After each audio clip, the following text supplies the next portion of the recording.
Hello guys, welcome back to my channel edutainment and मैं हूं स्मिता सिंह, आपके educator for code 55 human resource management and labour welfare. And we are going to study unit 7 labour legislation. Labour legislation की ये हमारी आज last class होगी। इससे पहले जो भी हमने सेशंस किए हैं यूनिट 7 से लेबर लेजिस्लेशन से, वो सब आप अगर नहीं देखे हैं उस सेशंस को, तो आप प्लीज मेरे चैनल पे जाइए, स्मिता सिंह एंटरटेनमेंट टाइप करेंगे आप यूट्यूब पर, तो आपको सारे सेशंस एंड सारे वीडियोस दिख जाएंगे। आप रिस्पेक्टिवली सारे वन बाय वन देखेंगे सारी क्लासेस, तो आपको समझ में भी आएगा और आपके लिए वो हेल्पफुल भी रहेगा एग्जाम पर्सपेक्टिव से। तो चलते हैं स्लाइड पर, जहां से हमें आज का सेशन स्टार्ट करना है। यूनिट 7 खत्म होने के बाद हम करेंगे एमसीक्यूज, कुछ एमसीक्यूज एंड पीवाईक्यूज करने के बाद हम अगेन स्टार्ट करेंगे यूनिट 8। यूनिट 8, 9, 10 हमारा भी रह गया है, उसको जल्दी से खत्म करके हम स्टार्ट करेंगे। हम सिर्फ फिर प्रैक्टिस पे ध्यान देंगे, क्योंकि एग्जाम अभी नजदीक आ चुके हैं। अभी डेट नहीं आई है, डेट अनाउंस नहीं हुआ है, लेकिन ये कभी भी अनाउंस हो सकता है। सो हमें प्रिपेयर्ड रहना है, राइट।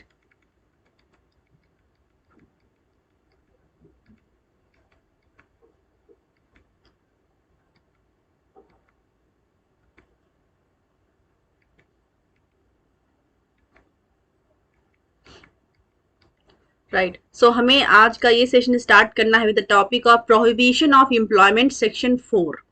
प्रोहिबिशन ऑफ एम्प्लॉयमेंट आता है सेक्शन 4 के अंडर।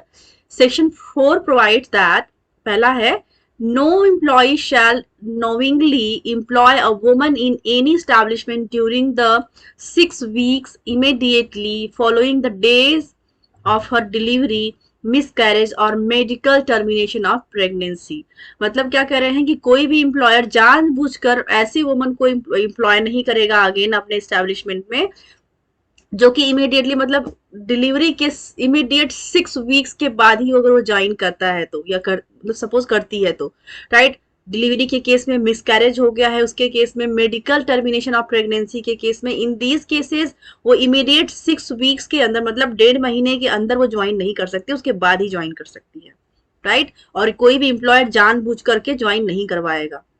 दूसरा है, no woman shall work in any establishment during the 6 weeks immediately following the day of her delivery, miscarriage और मेडिकल टर्मिनेशन ऑफ प्रेगनेंसी। तो यहाँ पर पहले में कहा गया है कि एम्प्लॉयर नहीं ज्वाइन करा सकता है, और दूसरे ऑप्शन में है, सेम क्लॉज है, सिर्फ इसमें यह दिया गया है कि वुमन ज्वाइन नहीं कर सकती, मतलब दोनों, एम्प्लॉयर भी नहीं ज्वाइन करा सकता किसी भी वुमन को with in the period of 6 weeks.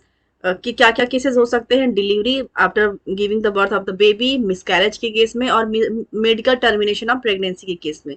Where as same चीज कह रहे हैं, वुमन के केस में भी वुमन भी ज्वाइन नहीं कर सकती immediately within 6 weeks in case of delivery, miscarriage और medical termination of pregnancy. Third है, without prejudice to the provisions of section 6 number pregnant, no pregnant woman shall, on or request being made by her in this behalf, be required by her in this behalf, be required by her employer to do during the period specified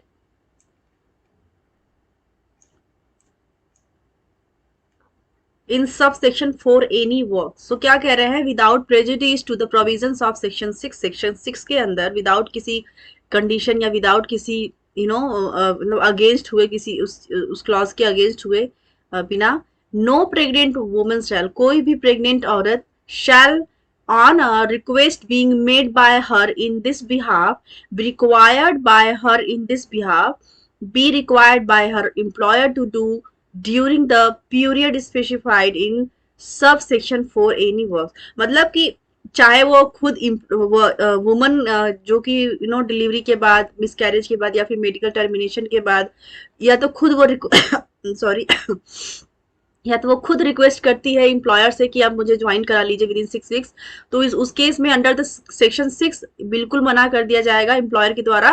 where as employer के case में भी अगर employer request करता है woman से कि आप join कर लो विद इन 6 वीक्स, तो वो भी नहीं ज्वाइन करेगी। तो अंडर द सेक्शन 6 ये बिल्कुल भी अवॉइड किया जाना चाहिए, बिल्कुल भी ऐसा नहीं होना चाहिए, एम्प्लॉयर एंड एम्प्लॉय दोनों के केस में ही। पहला है इसमें, which is of an arduous nature और दूसरा है which involves long hours of standing, मतलब क्या कह रहे हैं कि क्योंकि अब अगर सपोज 6 वीक्स के अंदर क्योंकि उसकी बॉडी बहुत ही कमजोर रहेगी, वो हेल्थ वाइज फिट नहीं रहेगी, तो वो एक नेचर मतलब आर्डुअस होगा इन नेचर वाइज, राइट। दूसरा कह रहे हैं विच इन्वॉल्व्स लॉन्ग आवर्स ऑफ, मतलब ऐसा काम जहां पर स्पेशली जहां पर देर तक खड़े होकर के काम करना, उस एस्टेब्लिशमेंट में तो बिल्कुल भी ज्वाइन नहीं करना है। Which third है which in any way is likely to interfere with her pregnancy or the normal development of the fetus or is likely to cause her miscarriage or otherwise to adversely affect her health। जो कि इसके मतलब ये बहुत ही simple lines है, आपको ये सब लाइन्स को ध्यान में रखते हुए आपको समझना है कि इन इन चीजों में इन इन केसेस में एम्प्लॉयर नहीं ना ही तो जानबूझ करके विद इन 6 वीक्स वुमन को जो कि अभी उसने बर्थ दिया है बेबी को मिसकैरेज हुआ है या फिर कोई मेडिकल टर्मिनेशन है, मतलब मेडिकली वो अनफिट है, कोई ऐसी चीज हो गई जिसकी वजह से वो मेडिकली फिट नहीं है, तो उन केसेस में एम्प्लॉयर नोइंगली नहीं ज्वाइन करवाएगा और सेम रूल अप्लाई होता है वुमन के केस में भी कि वुमन भी नहीं ज्वाइन करेगी विद इन 6 वीक, राइट। और ऐसे काम को नहीं करेगी, स्पेशली उस ऑर्गेनाइजेशन में तो जॉब नहीं करेगी या फिर ज्वाइन नहीं करेगी जहां पर लंबे टाइम तक के लिए आपको खड़ा होकर के काम करना है, क्योंकि वो हेल्थ को बहुत एडवर्सली आपको इफेक्ट करेगा, राइट। और नॉर्मली देखा जाए which is any way is likely to interfere with her pregnancy or the normal development of foetus or is likely to cause her miscarriage or otherwise to adversely affect her health. चौथा है the period refer to in subsection 3 shall be, 4 के अंदर ए है period referred in subsection 3 के अंदर क्या क्या दिया गया है वो देखते हैं। ए है the period of 1 month immediately proceeding the period of 6 weeks before the date of her expected delivery. तो क्या कह रहे हैं कि period of 1 month immediately proceeding the period of 6 weeks, जो 6 वीक का जो टाइम पीरियड होता है मतलब 1.5 महीने का एक almost, before the date of her expected delivery, मतलब कि जो एक्सपेक्टेड डिलीवरी है उसके 6 मतलब विद इन 6 वीक्स के मतलब 1 महीना मतलब इमीडिएट प्रोसीडिंग, मतलब कि मतलब 1 महीने के पहले तो आपको वो लीव लेनी ही लेनी है कि आप छुट्टी पे चले जाएं। आप ऐसे जगह पे नहीं काम कर सकते जहां पर लॉन्ग आवर्स के लिए खड़े होकर के काम करना है, जो कि आपकी बॉडी को आपकी फिजिक को एडवर्सली इफेक्ट करता है, आपकी मतलब मिसकैरेज का कॉज भी बन सकता है इन इनिशियल डेज। तो इन केसेस में बिल्कुल भी अवॉइड करना इन चीजों को। बी है any period during the said period of 6 week, any period during the said period of 6 weeks for which the pregnant woman does not avail of leave of absence under section 6, any period during the said period of 6 weeks for which the pregnant woman does not avail of leave of absence under section 6। Thank you. ये session या ये unit 7 labour legislation यहीं पर and होता है, यहीं पर ये खत्म होता है। और आई होप कि आपकी तैयारी अच्छे से चल रही होगी, आप अच्छे से पढ़ाई कर रहे होंगे, आप पूरा सिलेबस कंप्लीट करने के साथ साथ अपने प्रैक्टिस पे भी ध्यान दे रहे होंगे, इसकी रिवीजन पे भी ध्यान दे रहे होंगे। सो प्रैक्टिस रिवीजन के साथ साथ आपका एमसीक्यूज पीवाईक्यूज का सॉल्व करना बहुत ज़रूरी है।